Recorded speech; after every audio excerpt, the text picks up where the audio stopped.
At 3 a.m., I, Nathaniel Carver, Nate for short, stood on the porch of Ravenwood Plot, just outside Asheville, North Carolina, looking down at Willow Hollow, submerged in chaos. Margaret Hensley, Maggie, their HOA president, stood ankle-deep in muddy water, screaming into her phone like a madwoman. Her sleek silver SUV floated gently through the flood, landing in the neighbor's garden amid the distant wail of its alarm.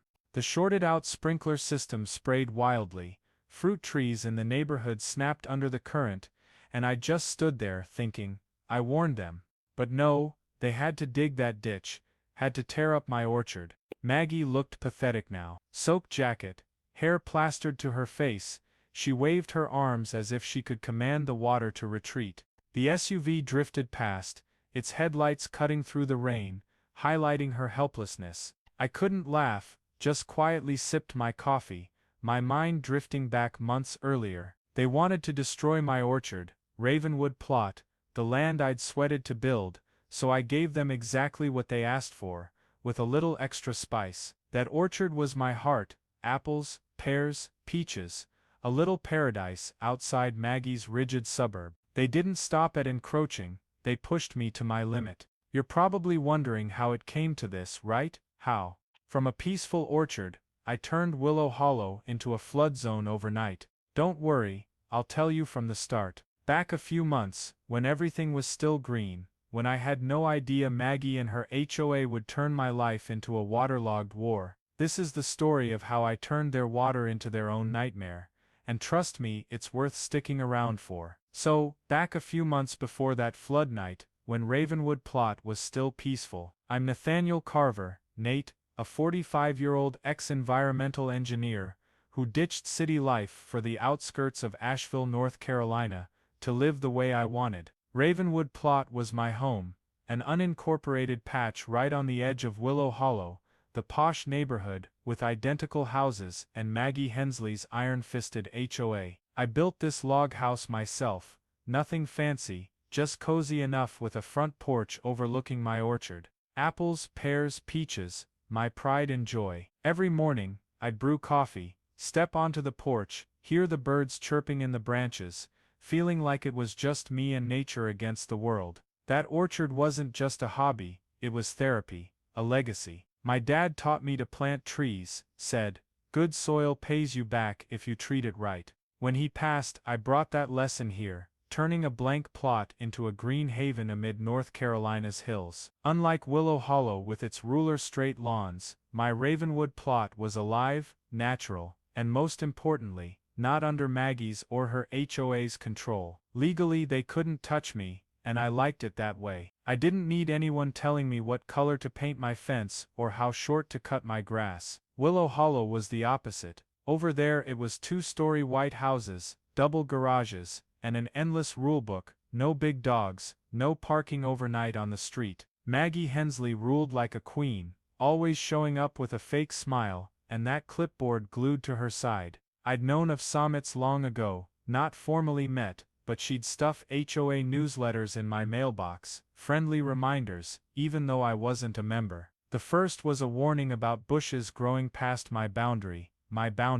I shrugged, tossed it, figured she just liked flexing her power. Back then, I didn't care much. What could Maggie do? My land was out of her reach, and I lived quietly with my orchard. Each season, I'd pick fruit, make jam, sometimes share it with the old guy down the road, the rare Willow Hollow resident, not brainwashed by Maggie. I never thought that orchard, my source of peace, would become a thorn in Maggie's side. But then the rainy season hit, and everything started to shift. Spring rain in Asheville that year was relentless, lasting weeks. The hilly soil soaked up water, local streams swelled, and I saw the first signs of trouble. From my porch, I looked down at Willow Hollow, a low corner of the neighborhood, starting to flood. Water pooled into puddles, kids couldn't play outside, and I faintly heard Lydia Grayson, a show-off neighbor, griping over the fence. I knew the terrain, their land sat lower, with poor drainage slope,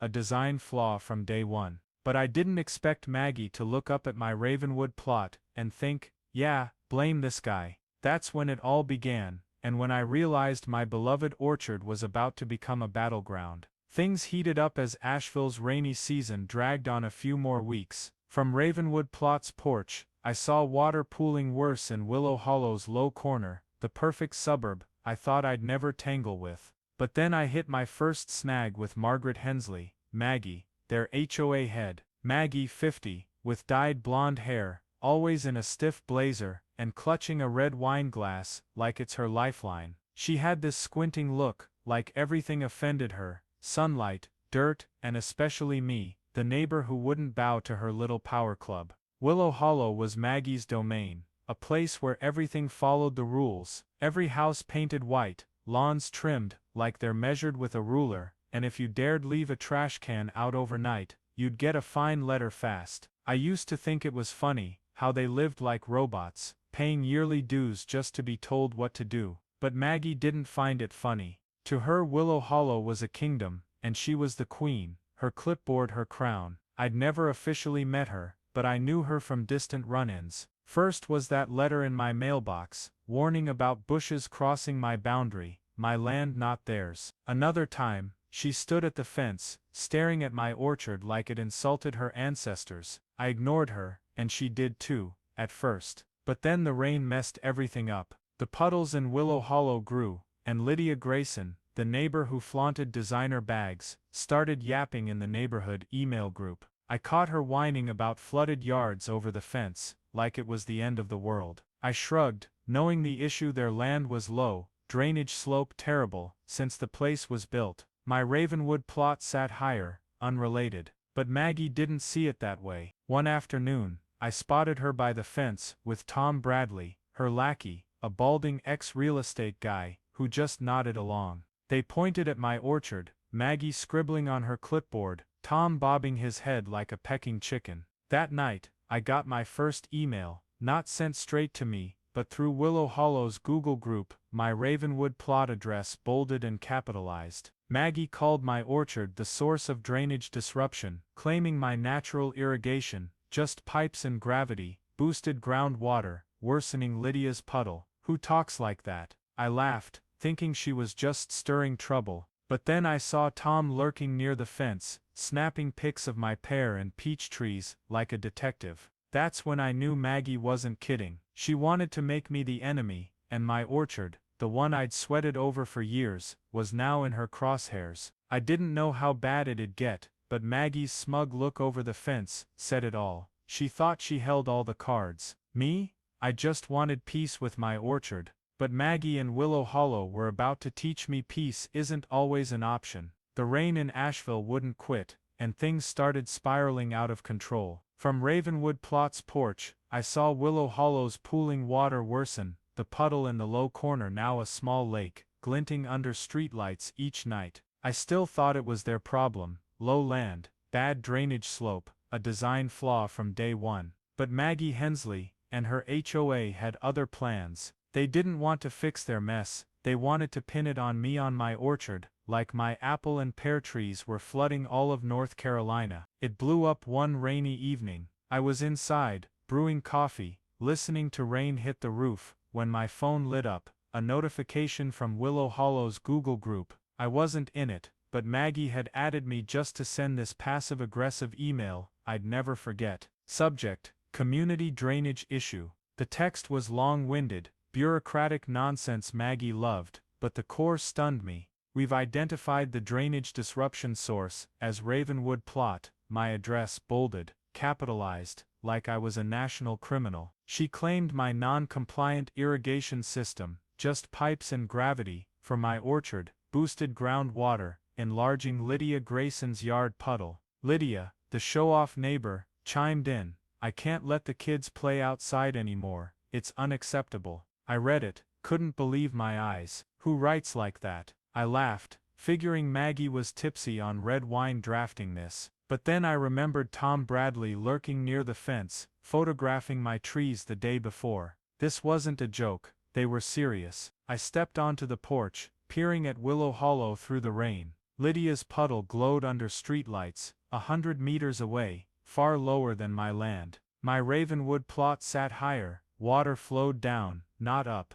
Anyone with eyes could see the problem was their design. But Maggie didn't care about facts, she needed a scapegoat, and I was perfect. Next day, I heard noise by the fence, not rain, but whispers. I went out, saw Maggie and Tom there, with a few Willow Hollow residents, pointing at my orchard. Maggie held her clipboard, scribbling, Tom nodding as usual. Lydia Grayson was there too, arms crossed, glaring at my pear trees like they'd insulted her Gucci bag. I walked over, trying to stay calm, asked, "What's going on?" Maggie turned, flashing that fake smile I knew too well. "Oh Nate, just checking things out," she said, voice sweet but icy. "Your orchard's causing big problems for the neighborhood. Water from here's flooding Lydia's yard." I blinked, pointed at the puddle far below. "You serious? My land's higher, water flows down, not up." Maggie shrugged, scribbled on her clipboard,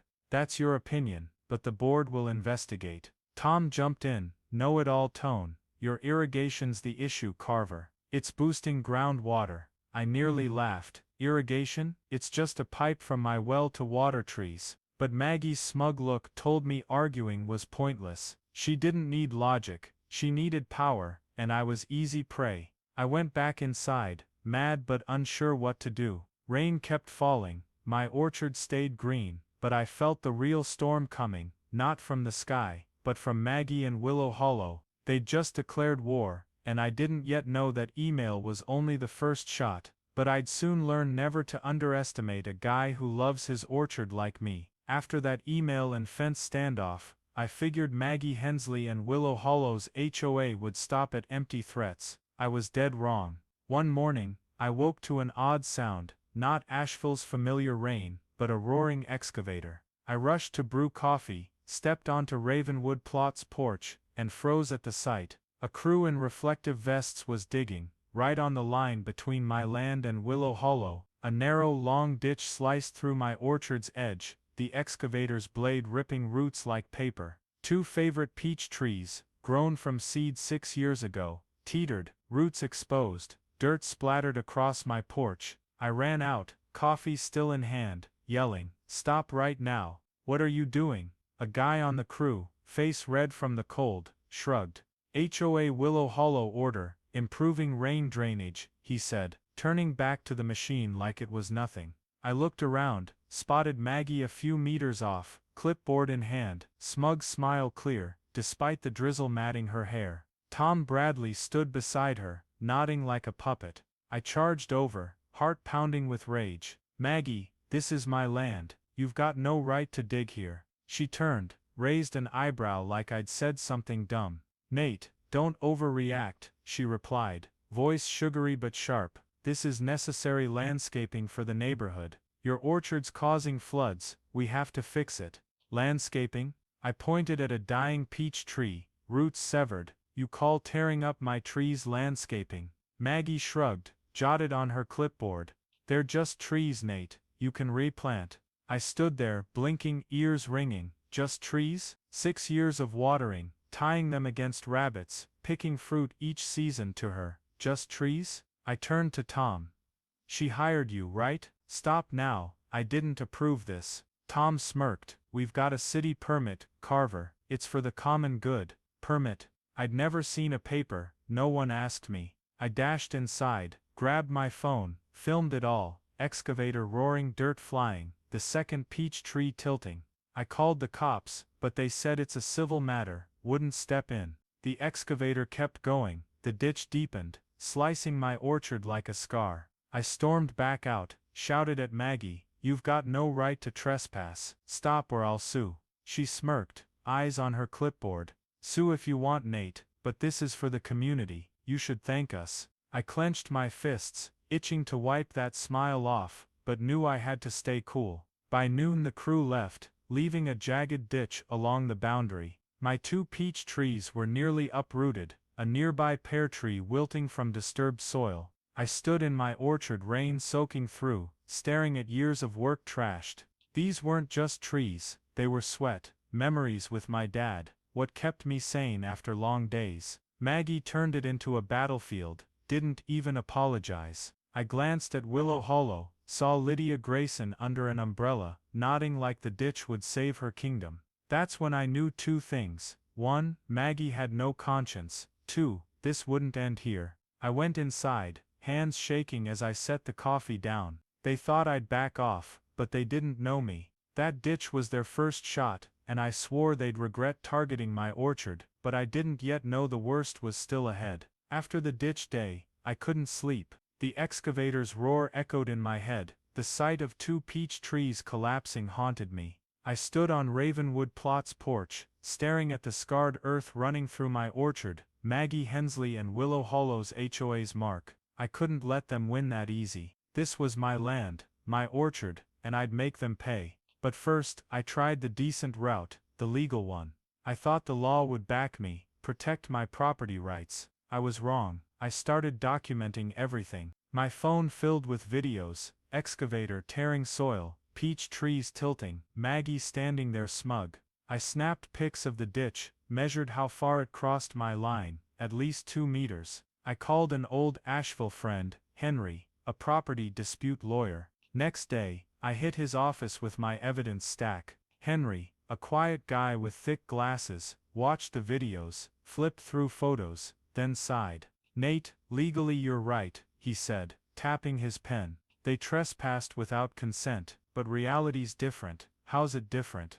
I asked, voice rising with anger. Henry shrugged. "Willow Hollow's HOA has cash, lawyers on retainer. That permit they flaunt might be real. Asheville sometimes approves without checking close, especially if the HOA cites community benefit." I blinked. "You mean they can wreck my land over that excuse?" Henry nodded. "Not exactly, but to sue, you need big damages. Thousands won't cut it. Lawyer fees, court costs, it'll eat tens of thousands. They'll delay, countersue, bury you in paperwork. You ready to lose 5 years?" I sat there, gripping the chair, feeling punched. I'd thought law meant justice, but it's a money game I couldn't afford. Henry suggested I contact the city, demand to see the HOA's permit. I did that day, drove through rain to Asheville City Hall. A clerk dug up a file, handed me a sheet with a red stamp, Willow Hollow Community Drainage Project. No mention of my land,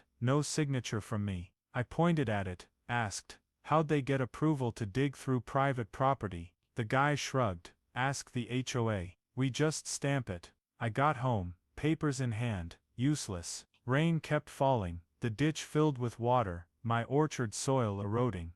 I stood in the yard, soaked, staring at my favorite pear tree, the first my dad planted when I bought this land, now leaning from disturbed roots. A gust hit, it snapped in half, fell right before me. I knelt in the mud, clutching its roots, feeling like I'd lost a chunk of my life. Maggie didn't just take trees, she took memories, what held me up for years. I called Henry one last time, asked if there's any way. He sighed over the phone. "Nate, unless you prove bigger damage, like the whole orchard collapsing, suing's just costly. The HOA's got sharp lawyers, they'll drag it out till you're broke." I hung up, stood in the rain, looked at Willow Hollow. Lights glowed in Maggie's house. I pictured her sipping wine, laughing, thinking she'd won. The law wouldn't help, the city didn't care, and my orchard was dying. That's when I realized, if the system wouldn't give me justice, I'd find my own. I went inside, dried my hands, stared at the photos and videos on the table. Maggie wanted to play dirty? Fine, they dug that ditch, wrecked my life, but I'm an environmental engineer. I know water better than they think.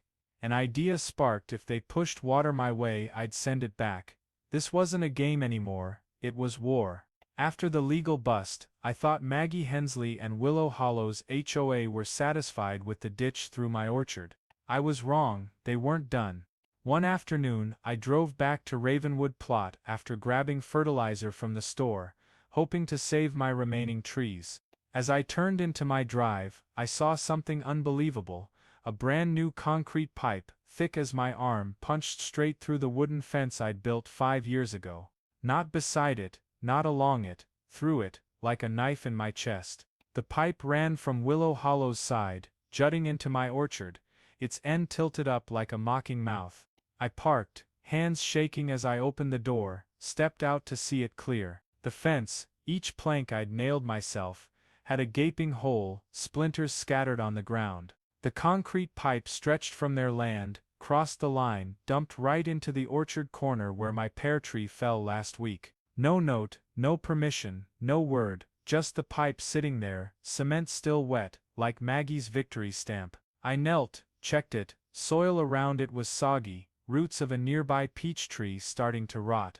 This wasn't just trespassing anymore, this was outright war. I stood up, breathing heavily, looking toward Willow Hollow. Maggie's house lights were on, and I pictured her sitting there with her glass of red wine, smirking, thinking I'd take it again. But not this time. I went inside, grabbed a flashlight, and returned to the orchard after dark. Under its cold beam, I inspected the pipe. It was solidly installed, quick-drying cement, clearly professional work. I traced it through the fence, finding its other end tied into the ditch they'd dug last week. Their intent was clear as day: turn my land into a dump for their rainwater, making Lydia Grayson's drainage problem my burden. I stood there, drizzle soaking through my shirt, flashlight trembling in my hand. It felt like betrayal, not just by Maggie, but by the system that abandoned me. The law didn't help, the city didn't care, and now they'd stabbed a pipe through the fence I'd built with my own sweat. I closed my eyes, listening to the water trickling through the pipe, faint but steady, like the pulse of the anger growing inside me. The ditch had taken my trees, but this pipe took my last shred of patience. I muttered to myself,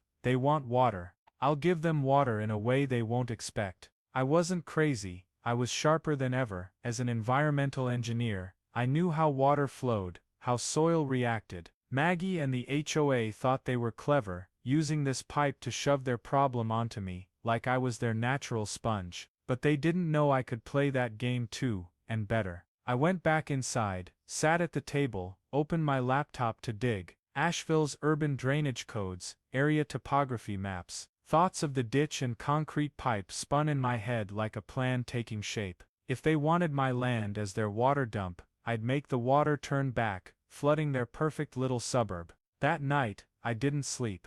I stood in the orchard, flashlight on the pipe, picturing water from here rushing back to Willow Hollow, drowning Lydia's lawn, washing away Maggie's smug grin. This wasn't just about saving my orchard anymore, it was about reclaiming the justice the law wouldn't give me. I knew I needed help, a solid plan, but the final straw had fallen. Maggie and the HOA had gone too far, and I'd make them pay. I smirked, feeling hope for the first time in days. They'd just woken something they couldn't control. The concrete pipe through my fence was the last blow that made me decide, if Maggie Hensley and Willow Hollow's HOA wanted to play dirty, I'd play back my way. I couldn't do it alone. I needed someone who knew water, knew soil, and wasn't afraid of a little risk. So I called Jasper Monroe, an old college buddy, a civil engineer with a dry sense of humor and a head full of ideas. I texted, "Jas, get to Ravenwood Plot now, big job." He replied curtly, "Beer included." I laughed for the first time in a week. I knew I'd called the right guy. Jasper arrived the next afternoon, driving his rusty old truck, a case of cold beer in hand, and a rolled-up topo map. He was tall, lanky, salt and pepper hair, eyes sharp like when we worked on dam projects in college. I led him to the orchard, pointed at the ditch and concrete pipe under Asheville's faint sunlight. "Look," I said, voice tight, "Willow Hollow's HOA dug this ditch, then rammed a pipe through my fence. They wrecked my trees, dumped water here like it's a landfill. Law's no help. I need another way." Jasper frowned, sipped his beer, then crouched to check the pipe. "They think you're a natural sponge or something?" he asked, half joking, half serious. I spilled it all: Maggie's accusatory email, the ditch tearing peach tree roots, the helpless lawyer, and now the pipe, like a final stab. Jasper listened, nodding now and then, eyes fixed on the map he spread across the porch table.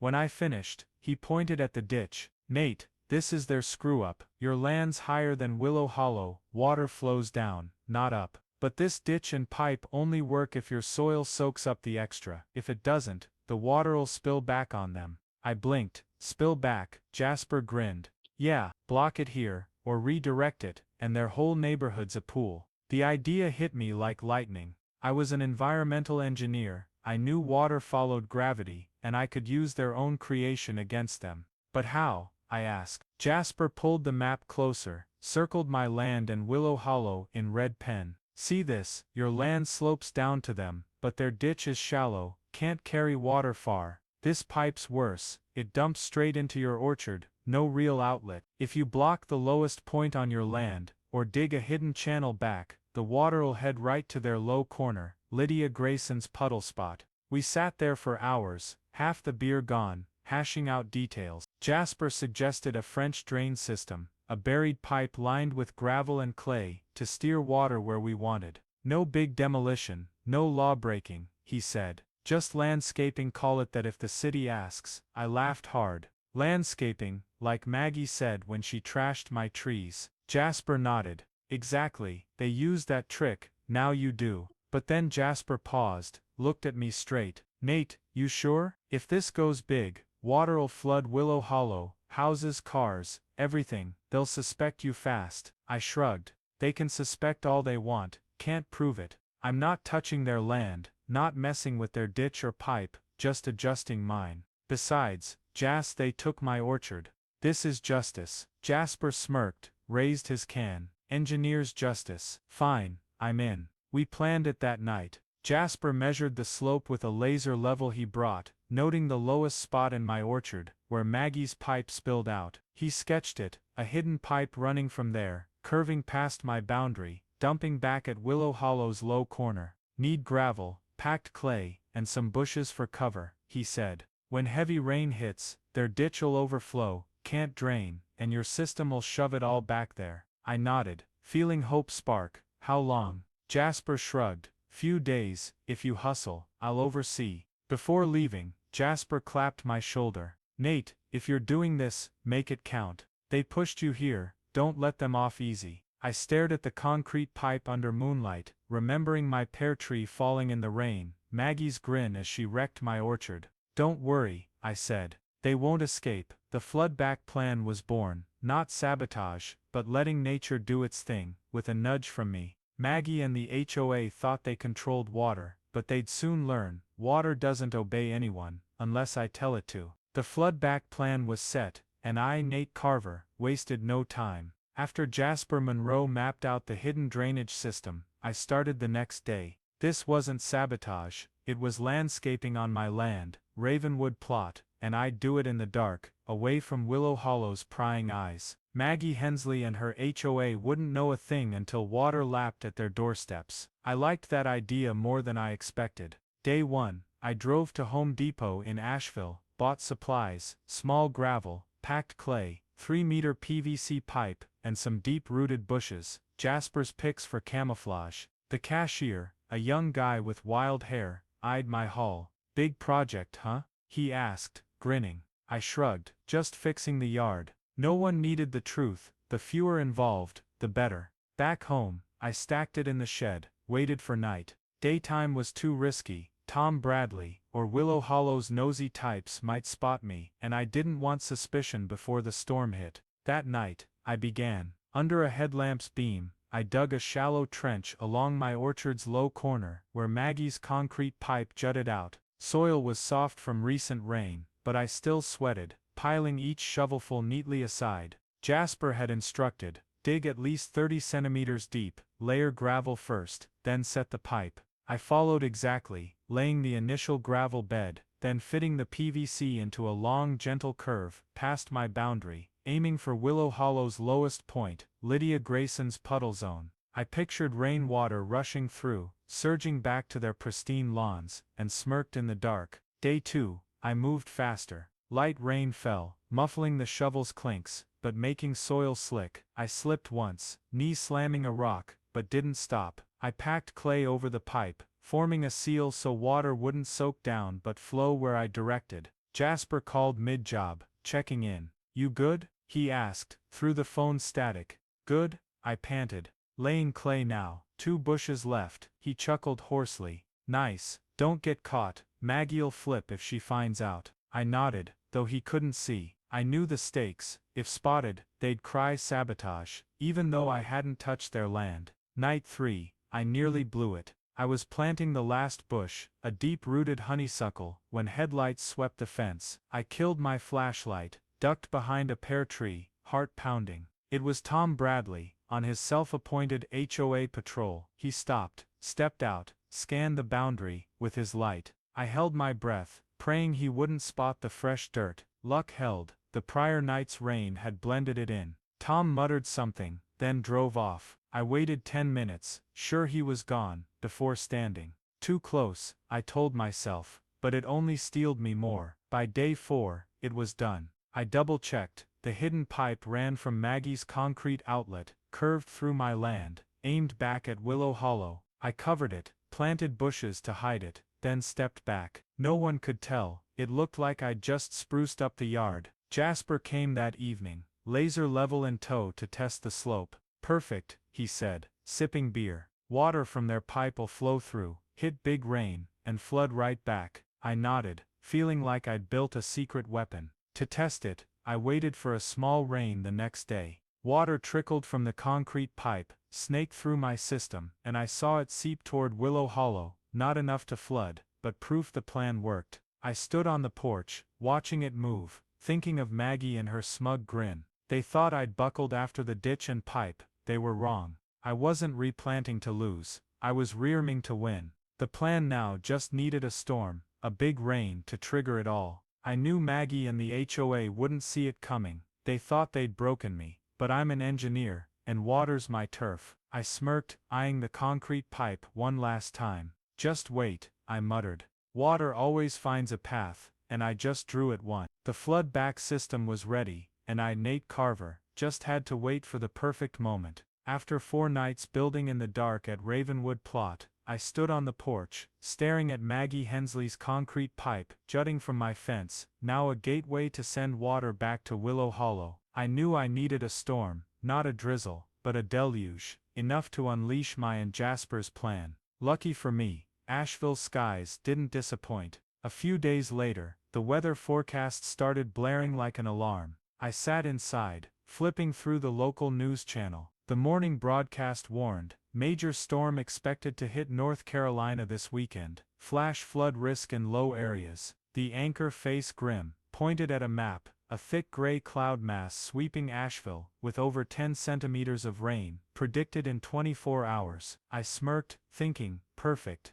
This was what I'd waited for. Nature would do the heavy lifting, and I'd just watch Maggie and her HOA reap what they sowed. I stepped onto the porch, eyed the sky. Clouds were gathering, heavy and gray as lead, air damp with the scent of soil. The storm was coming, and I was ready. But then Maggie made one last move. The next morning, I saw the mailman stuff a letter into Ravenwood Plot's box, not regular mail but certified, requiring my signature. I opened it, saw Maggie Hensley's scrawled signature under the heading, Final Warning. The text was short, but dripping with threat. Mr. Carver is required to cease all disruptive land alterations at Ravenwood Plot. You are liable for any damages from your actions. The last line was underlined, bolded. I laughed so loud the neighbors might have heard. Damages from me, I muttered, glancing at the concrete pipe they'd rammed through my fence. Maggie, you don't know what's coming. The letter didn't scare me, it thrilled me. Maggie thought she still held power, but she didn't know I'd turned their ditch and pipe into a trap. I stuffed the letter in a drawer, a trophy, proof she'd dug her own grave. I called Jasper, told him about it. He chuckled hoarsely over the phone. She's spooked, Nate, but spooked ain't enough. Wait till the storm hits, she'll know panic. I nodded, though he couldn't see. Jas, if this works, I owe you a case of beer, Jasper shot back. And some peach jam from your orchard, I'll take it. By afternoon, tension brewed in Willow Hollow. I saw more cars buzzing around, residents darting in and out, likely prepping for the storm. Lydia Grayson stood in her yard, yelling into her phone about flooding again. Tom Bradley cruised slowly past the boundary, eyes flicking toward my land, but the bushes I'd planted hid the system. He saw nothing but a tidy orchard corner. I stood on the porch, sipping coffee, acting unbothered. They suspected nothing, still thought I was the beaten neighbor, replanting to move on. Big mistake. The night before the storm, the sky went black, wind picked up, whipping leaves across my porch. I checked the system one last time, hidden pipe solid, packed clay dry, bushes firm. I stood by Maggie's concrete pipe, hearing wind whistle through its gap, picturing rainwater soon rushing in, flowing through my setup, then drowning Willow Hollow. I wasn't sabotaging, I was just helping nature do its thing, in a way Maggie never expected. I went inside, sat by the window, staring at the thick gray sky. The forecast said the storm would hit at midnight. I smirked, thinking of Maggie in her pricey blazer, clutching her clipboard like a crown. "You wanted water to flow my way," I muttered. "Fine, but it's hitting you first." The storm was coming, and I was ready to watch the biggest show from my porch. The storm hit right on cue, and Nate Carver was ready from Ravenwood Plot's porch. Around 10 p.m., Asheville's sky erupted, rain pouring like a waterfall, wind howling through my roof like it'd rip it off. I stood there, holding a cold coffee mug, eyeing Maggie Hensley's concrete pipe sticking out from my fence, the gateway I'd turned into a weapon. This was the night I'd waited for, when water would flood back to Willow Hollow, bringing the justice the law denied me. The rain started light, just mist tapping the porch, but soon turned into fierce waves, pounding the ground like drums. I watched the ditch Maggie dug weeks ago, the scar through my orchard, fill up, overflowing its edges, because it wasn't deep enough. The concrete pipe kicked in too, water spilling out, but instead of soaking into my soil like they'd hoped, it slipped into the hidden system I'd built. I smirked, imagining it racing through the PVC, curving past my land, heading straight for Willow Hollow's low corner. Jasper was right, one big rain, and this trap would spring. By 11 p.m., I saw the first signs. From the porch, I peered down at Maggie's neighborhood, water rising in the low corner, Lydia Grayson's puddle spot. Their ditch filled faster than I'd thought, water spilling over the concrete lip, dragging mud and leaves onto Lydia's pristine lawn. I heard the first yell, unclear who, but someone ran out in a raincoat, flailing like they could shoo the water away. I chuckled, sipped my coffee. "Good luck," I muttered. They didn't know water was my ally now, not my enemy. Midnight, it exploded. Rain thickened, wind gusted hard, and my system hit full throttle. Water from the concrete pipe surged through my hidden channel, rushing back to Willow Hollow faster than I'd expected. Their streets turned to rivers, water sweeping over sidewalks, flooding driveways. I saw stuff floating, a lawn chair drifted by, then a plastic trash bin tipped over, spilling garbage everywhere. Lydia Grayson bolted into her yard, screaming about her basement, but the rain drowned her out. I stood there, eyes locked, feeling like I was watching an action flick I'd scripted. Then I saw Maggie, around 1 a.m. She appeared on her porch, drenched bathrobe clinging, phone in hand, yelling into it like someone on the line could stop the flood. Her hair plastered down, mascara streaking black around her eyes, she waved frantically, glaring toward my land like she'd blame me again. I killed the porch light, no need to gloat, not yet. But then the real climax hit. Maggie's silver SUV, parked in her driveway, started floating. It glided down the slope, headlights slashing the rain, crashing into the neighbor's garden. I nearly dropped my mug, couldn't believe my eyes. "Your luxury boat, Maggie," I muttered, laughing loud. Water now swamped Willow Hollow. The main road became a lake, sidewalks vanished, a mailbox tilted then snapped, drifting off like shipwreck debris. I saw fire truck lights flash in the distance. Around 3 a.m., sirens wailed, fire and police rolling in. They parked at the street's head, where water wasn't as deep, red and blue beams bouncing off the lake that had swallowed Maggie's perfect suburb. I caught crackling radio chatter, Maggie still screaming into her phone, ankle deep in muddy water, but no one could save her now. Water had won, and I'd pointed its path. I glanced across the street, someone's garden gnome floated by, glass eyes glinting like judgment. It was funny and surreal, I almost felt bad for them, almost, because I knew it all stemmed from the ditch and pipe they forced onto my land. They wanted me to sponge up their water, but I turned it into a mirror, reflecting their own mistakes. I stood on the porch, rain splattering my face, but I didn't care. This was justice, not from a courtroom, but from nature, with a nudge from me and Jasper. By dawn, the rain eased, but the damage was done. Willow Hollow was a wreck, lawns mudslogged, cars skewed, water pooled everywhere. Maggie stood frozen, staring at her SUV, stuck in the neighbor's yard.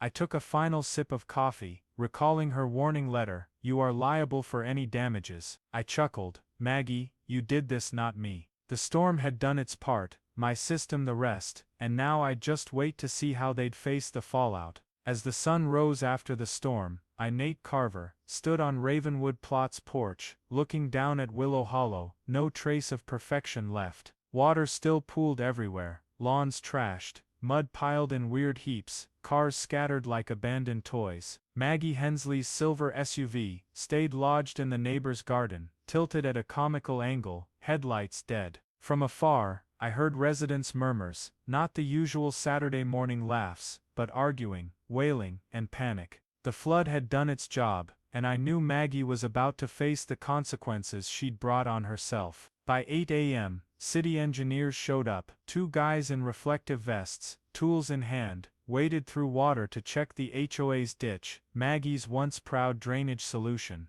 I stood far enough to avoid suspicion, close enough to hear one mutter, "Who approved this? Shallow like that, flooding's guaranteed." I smirked, grabbed my coffee pot, playing the concerned neighbor. I offered one a cup, asked, "Bad, huh?" He nodded, pointing at the ditch, "Lousy design from the start, pushed water to higher ground with no outlet. Stupid." I nodded, keeping a straight face, thinking stupid, sure, but not my fault. Willow Hollow residents started gathering around Maggie's house. By midday, wet shoes, angry faces, they waved phones and papers, some crying, some yelling. Lydia Grayson, hair a mess, pointed at Maggie's house, voice shrill, "My basement's flooded, you said the ditch would fix it." Tom Bradley, loyal lackey, stood by Maggie, but this time, he didn't nod. He stepped back, face pale. Maggie emerged onto her porch, no bathrobe now but a stiff blazer, like she could reclaim authority.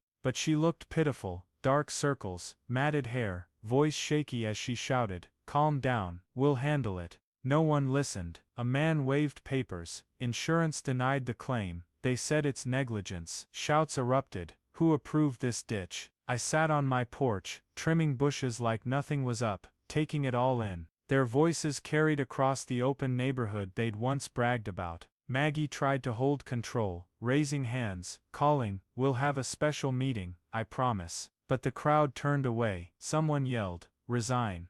I saw Tom slink home, abandoning Maggie mid-rage. She stood there, alone, staring at the mob like a crumbling kingdom. I didn't laugh, not yet, but it felt damn sweet. The peak hit the next afternoon. A group of residents sent an internal email. I'd been added to the group since Maggie's accusatory message, attaching docs, the HOA's original ditch plan. One wrote, "Maggie ignored engineering warnings from 2 years ago, low land, can't handle a shallow ditch." The email spread fast, residents demanding an emergency meeting, calling for a new HOA board vote. I read it, wanting to clap. They were burying Maggie themselves, no need for me to lift a finger. Tom resigned that night via a curt email, "I'm stepping down for personal reasons." Maggie lost her lackey, her credibility, and I knew she'd soon lose it all. Then Maggie came to me. Late afternoon, she knocked on Ravenwood Plot's door, looking like she hadn't slept in a week. Sunken eyes, wrinkled blazer, no wine or clipboard. I opened it, leaned on the frame, didn't invite her in. "Nate," she said, voice low, "we need to talk." I shrugged. "About what?" "The flood, tough break for your neighborhood." Maggie clenched her fists, glared. "I know you did something. Water doesn't flood like that on its own." I chuckled. "Maggie, I was here all night, didn't touch your land. Ask the city engineers. Your ditch was a disaster from the start." She gritted her teeth. "This is a crisis. Houses flooded, insurance denying claims, they want a revote." I could lose my chair. I shrugged, voice cold. "Sounds like fallout from a bad plan." Maggie stepped closer, voice sharp. "You did something, I know it. I'll find proof." I met her eyes. "Go ahead. But I'm just a landowner with a wet orchard and some dead trees, thanks to you." She stood there, powerless, then turned, trudging through mud back home. A week later, Maggie resigned. The email was full of excuses, but the last line made me laugh. "I resign as Willow Hollow HOA president, effective immediately." They hired contractors to fix the drainage, paid from a tapped-out emergency fund.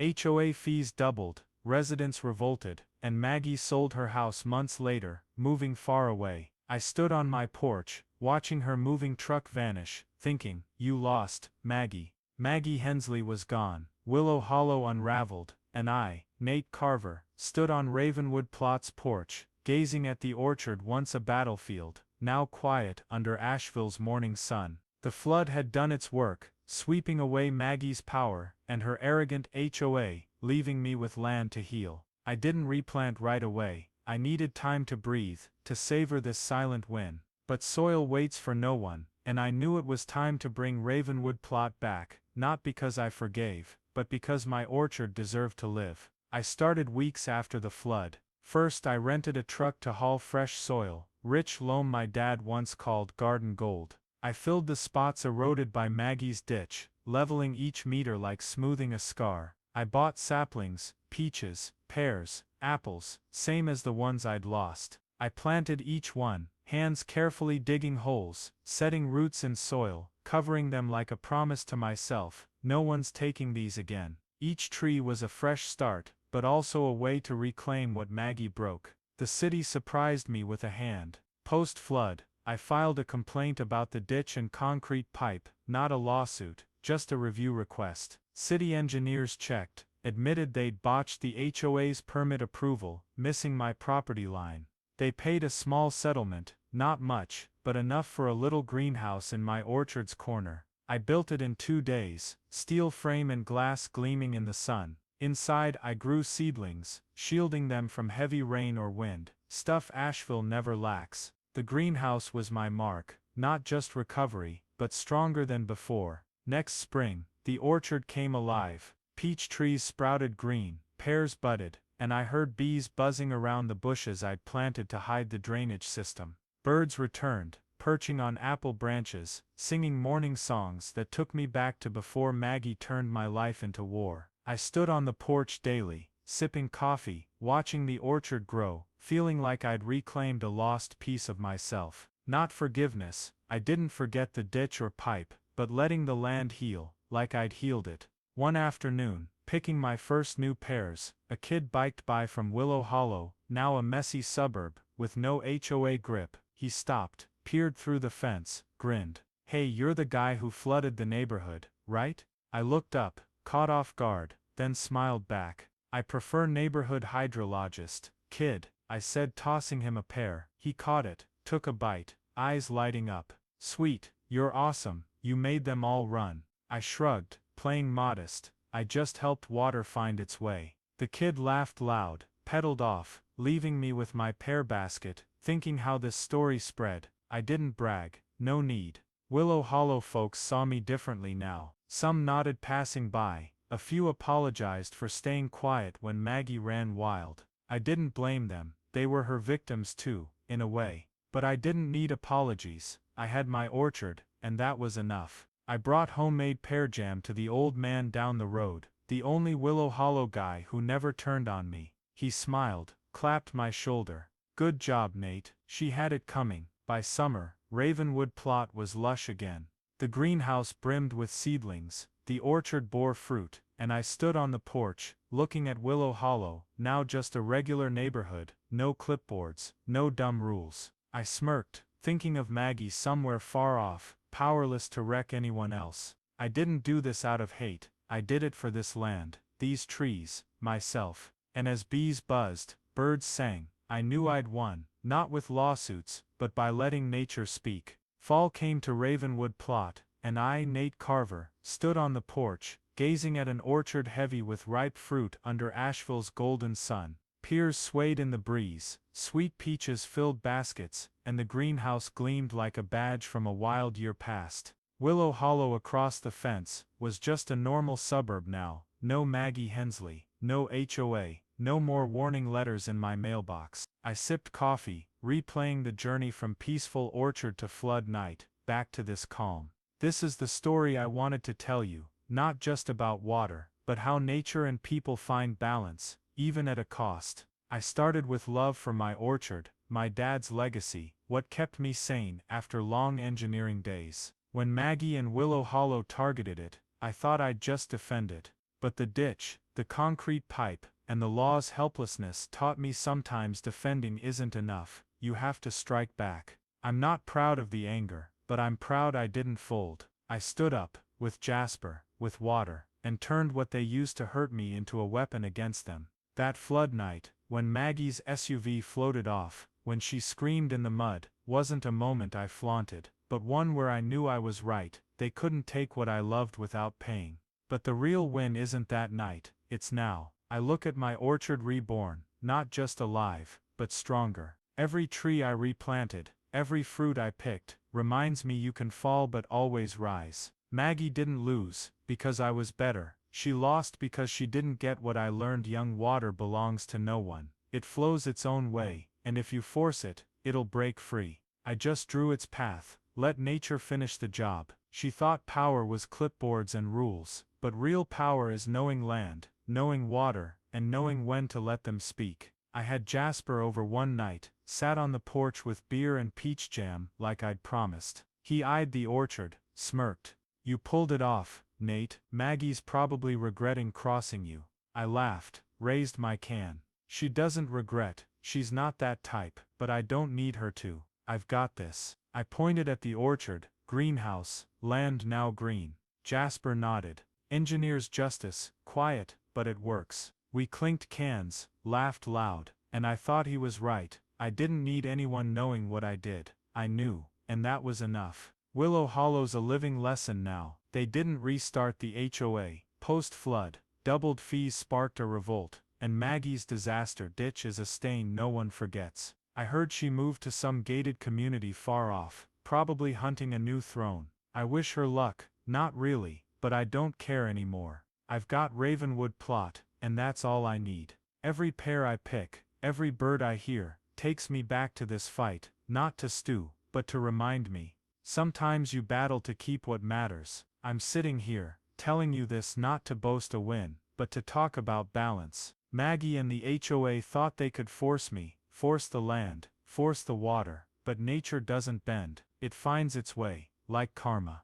I was just the guy with the pen, sketching water's route. When that kid on the bike called me the flood guy, I laughed, but I knew I wasn't a wrecker, I was a fixer, my way. I glanced at the orchard one last time, before killing the porch light. Bees buzzed, wind rustled leaves, and I thought they called my orchard a problem. Funny, it was the solution. My win wasn't loud, no lawsuits, no shouting, just the quiet of green land, water flowing right. And for me, that's enough. The tale of Nate Carver and his clash with Maggie Hensley and Willow Hollow's HOA mirrors real tensions in modern American society, especially in suburbs, where community power and individual rights often collide. In today's U.S., homeowners associations like Willow Hollow aren't rare. They govern about 30% of homes, enforcing rules from paint colors to grass height, sometimes overstepping like Maggie did when she dug the ditch and ran a pipe through Nate's land without permission. Nate's legal helplessness reflects what many Americans face, a complex, costly system often favoring the well-funded like HOAs, pushing people to fend for themselves. His use of engineering know-how to flood Willow Hollow back is a metaphor for quiet, effective resistance against injustice, a very American spirit. Don't submit, stand on your own. The lesson here is when facing oppressive power, be it an HOA, bad boss or bureaucracy, don't just lean on the law, use your own strengths. Nate didn't sue because it'd drain him. He used water, something Maggie never saw coming, to win, like you might use skills, creativity, or community to overcome. But be careful, as Jasper warned, retaliation needs to be discreet, legal, to dodge blowback. Ultimately, when Nate restored Ravenwood Plot, he showed victory isn't just beating the enemy, it's rebuilding what matters: family, home, yourself, stronger than before. If you liked the story of how I turned water into justice to save Ravenwood Plot, hit subscribe so you don't miss the next battles with folks like Maggie. Thanks for sticking around to the end. I'll be back with more tales from this porch. See you in the next video.